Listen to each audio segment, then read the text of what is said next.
this is the final segment of our lecture on Period 3, New Imperialism in the non-Western world. We have finished talking about the decline of the Ottoman Empire and the decline of the Qing dynasty in China due to a lack of modernization and industrialization. We're going to see something different happen in Japan, where Japan is going to rapidly industrialize due to them seeing the writing on the wall of what happens to unindustrialized nations in light of the rise of power of the European states. So prior to the Meiji Restoration in Japan, Japan had intentionally isolated itself. It isolated itself under the Tokugawa Shogunate from 1600 to 1854 in order to preserve their traditional values and their culture. So they purposely isolated themselves and cut themselves off from the rest of the world to cut off any foreign intervention. So they did allow for some regional lords to trade with China due to the fact that China had once been the Middle Kingdom and Japan had actively adopted Sinification in order to copy the rise of power in the golden age of the Tang and the Song. However, once we get to 1853, when U.S. Commodore Matthew Perry, quote-unquote, opens up Japan with gunboat diplomacy, that is when we're going to see Japan quickly start to modernize using European technology, because they realize that they need to either modernize or be colonized, because they see what's happening to China. For instance, with the Opium Wars, the once mighty Middle Kingdom had gone up against Britain, and Britain's industrial might and their head start from the Industrial Revolution is going to lead to a staggering and humiliating loss in the Opium War for China.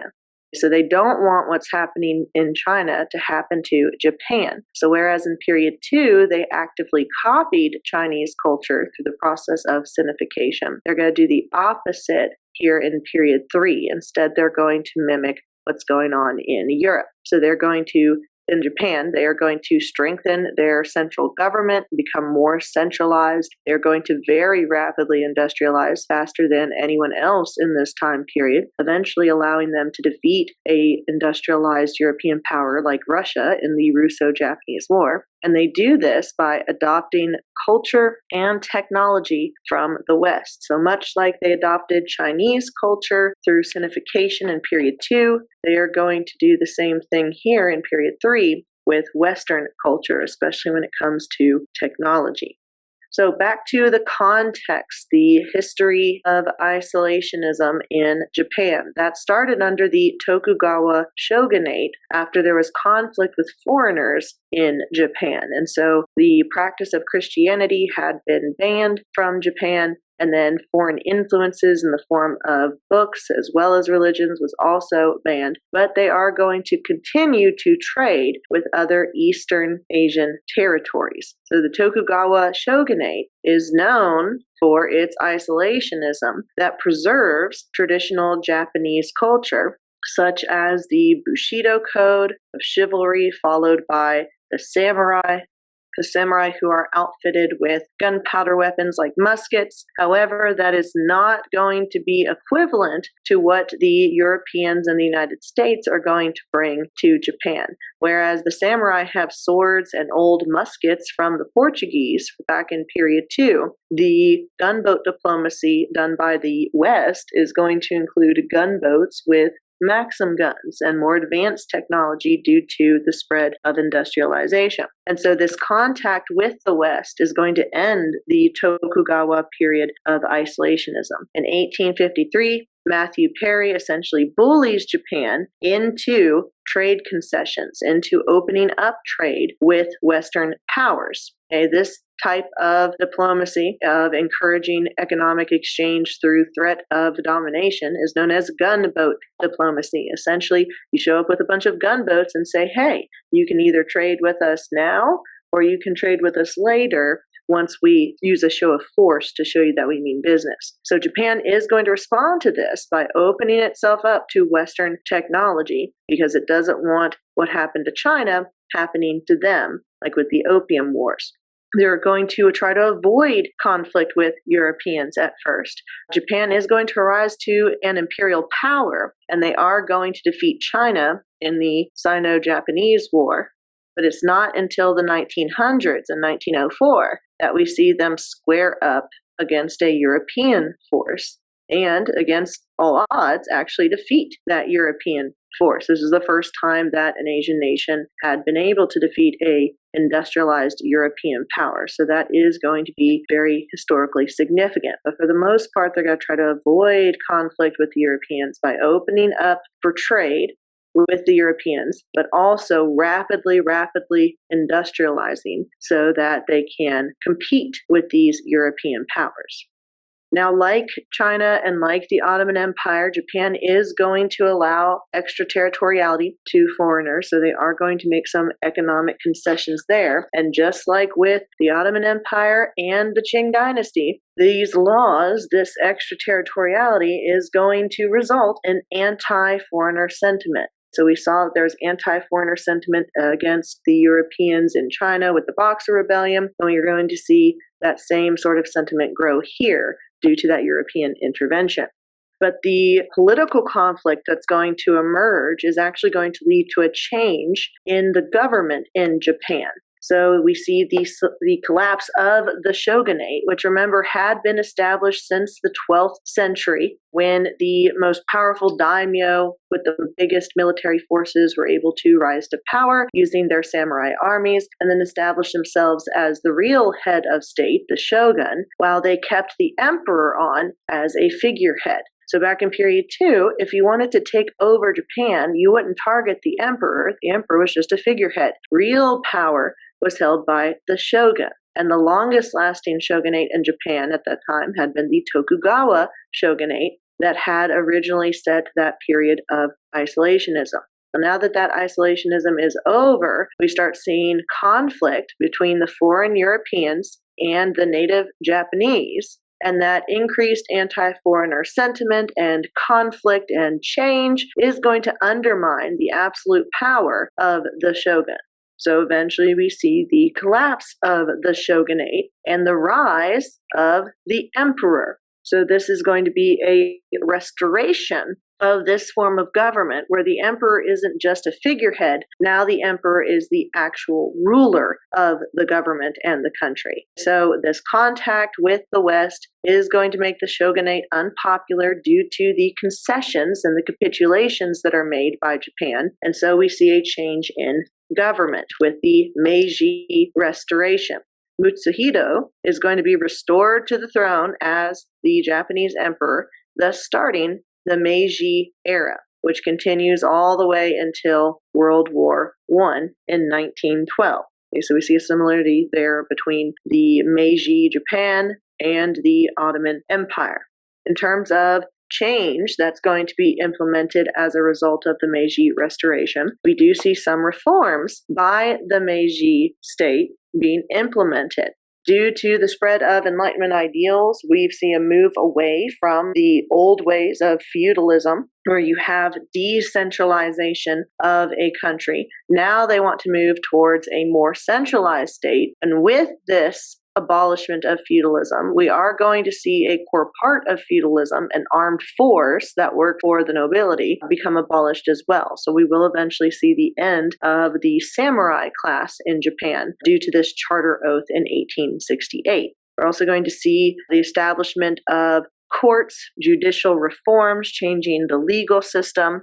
The feudalism is going to decrease with the Hans being reorganized into prefectures. These are going to be districts that are run by the government, centralized under the emperor, rather than being ruled by local nobles. So we see a decrease in the decentralization and an increase in centralized rule. We also see that this empire becomes a constitutional monarchy. So there are going to be limits or shared power on the emperor. It's not just he is an absolute ruler. He is going to have to be held accountable to his actions and to the people. The military is going to be remodeled as a part of the reform. Just like in the Ottoman Empire, A postal service is going to be established that helps with communication. Then we see a new education system, again, focusing more on the secular. But most importantly, the reforms that are implemented by the Meiji state that help Japan resist colonization is going to be the promotion of rapid industrialization. That is what's going to make them different than the Ottoman Empire and the Chinese Empire, because the Ottoman Empire and Chinese Empire were slower to reform compared to the Japanese. Now, just like with the resistance to the 100 Days of Reform and the self-strengthening movement and the resistance to the Tanzimat reforms, we are going to see some traditionalists want to stay with the way things are rather than make all of these changes. So with the abolishment of feudalism, the group that's going to be opposed to these reforms is going to be the samurai class, because the samurai had been a part of that feudalistic system. They had a certain code, the Bushido code. They were taken care of on the manners, and they were highly respected, similar to what we saw with the Janissaries in the Ottoman Empire. But the samurai, like the Janissaries, represent a threat to the power of the government, because if some noble or some rebel gets a large enough number of these samurai to side with them, that is a threat to the government's solvency. So in 1871, the emperor, the Meiji emperor, is going to pay off the samurai, give them money, and dissolve their position. They're going to take up the arms that the samurai had, so the samurai have to turn over their weaponry to the government, and they're no longer going to be samurai. So these ronin, or unemployed samurai, some of them join the bureaucracy and become genros. Okay, they become elder bureaucrats working for the government as opposed to against it. But there are going to be some holdouts that want to maintain their traditional culture. They are going to resist, just like we saw the Janissaries resisting in the Ottoman Empire when their position was dissolved. But just like with the Janissaries, the samurai are going to be unsuccessful in maintaining their way of life in the face of reform, because of rapid industrialization. Times have changed. They become more modern. And this industrialization and modernization is going to create new jobs that require more workers, trained workers. But these are going to be workers that are unskilled and therefore cheaper. So the Meiji Empire, the government, is going to want citizens who are educated, capable, obedient, and loyal. So they want people, their citizenship, to be smart enough to know what to do and to make good decisions, also be competent enough to carry the country forward, but also be patriotic and obedient to the emperor and their nation. So governments are going to pay schools. They're going to give them money to train workers in specific skills and fields specific to industrialization and modernization. And those schools become technical schools, training them in particular fields as artisans or as workers in the industry, electricians, or a mechanical school. And then you also see the implementation of universal education. So education is not just something for the rich people or the people with means. Now, universal education is implemented, which allows all of Japan to have access to education. So this falls into that desire of wanting citizens who are educated. So rising everybody up to that level of education benefits the country as a whole. They're also going to modernize their transportation with the implementation of railroads. Communication systems are going to be helped with railroads, as well as the invention of the telegraph. And you start seeing the rapid industrialization of Japan is made possible by the fact that the government and private industry work together for that purpose. They work together towards the same goal of rapidly industrializing so that they don't become colonized. So a partnership between the government, the Meiji dynasty, and private investors in Japan that have capital. Now, one such example of this increased industrialization that is kind of, relevant to today is the creation of the Toyota Loom Works. You may remember that the British Empire, when they started industrializing in the first industrial revolution, their focus was on textiles.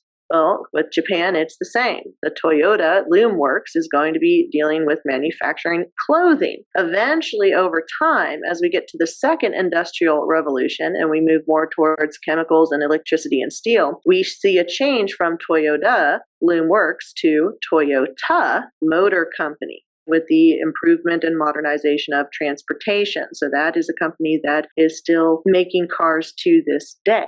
So we do see a pretty drastic change over time from isolationism to imperialism, becoming a strong imperial nation invading other countries.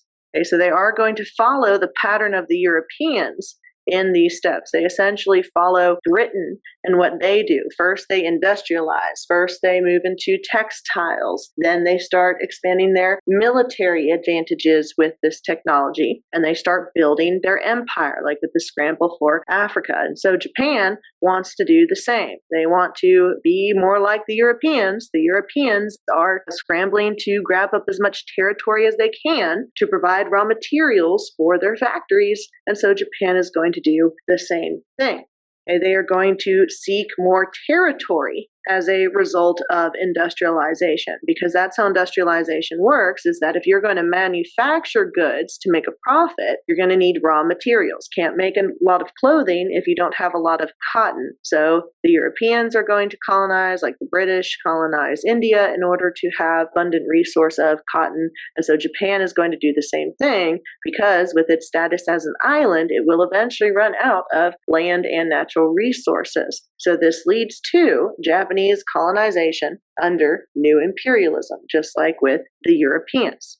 They are going to establish a colonization society where they try to move into different territories in the Pacific, for instance, to try and increase Japanese influence there. We also see the growth of, once again, nationalism. And you may remember nationalism as being an extreme form of patriotism that you may want to keep a close eye on, because if you believe that your country is the best or your culture is the best, then by definition, that means that you think others are inferior, with the most illustrative example of a nationalist party being the Nazi Party of Germany. Well, we do see Japan going down that road as well, because in World War II, the Germans, the German Nazis, and Japan are going to ally together, thus leading, just like we saw with the genocide of the Jewish population and others in Germany in World War II and across Europe, we are going to see a similar genocide committed by the Japanese against the Chinese.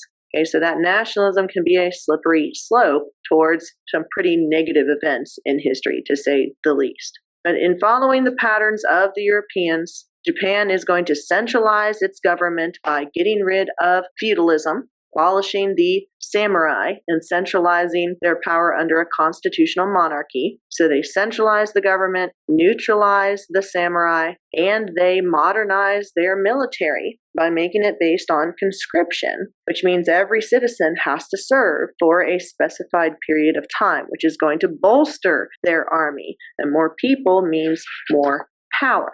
We also see that as the Japanese move into imperialism, their first target is going to be their former state that they paid tribute to. So Japan used to be a tributary state of China back in period 2 under the Tang and the Song with the Middle Kingdom. That changes now. Now China is no longer the top power in East Asia.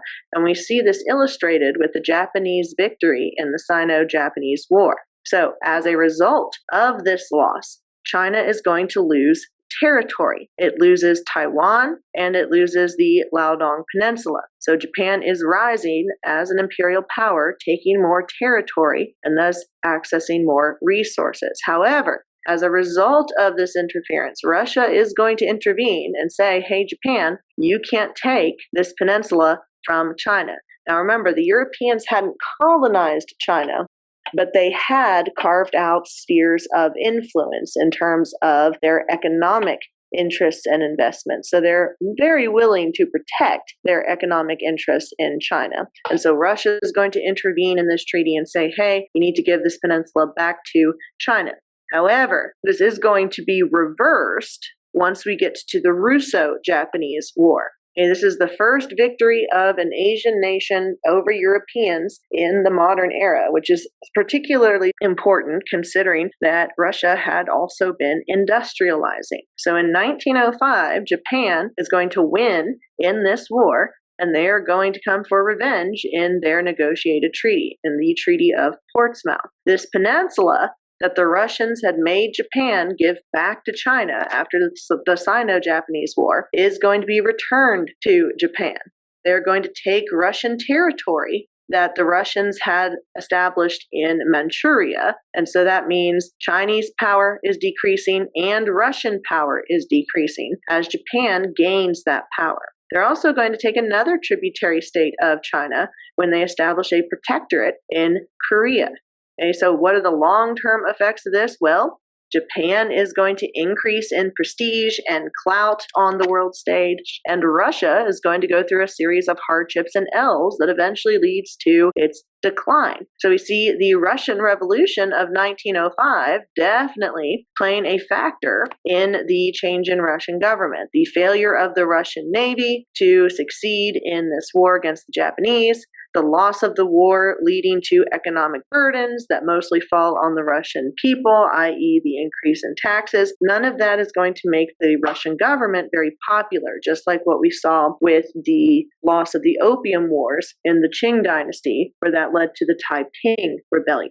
So as we move out of period 3 and into period 4, we note the impacts of industrialization as it relates to imperialism, but also the impacts of industrialization as it leads to the rise of some nations and the decline of others, mainly the Ottoman, the Chinese, and the rise of the Japanese Empire in light of industrialization and modernization as Europeans begin culturally diffusing and imperializing in the modern age.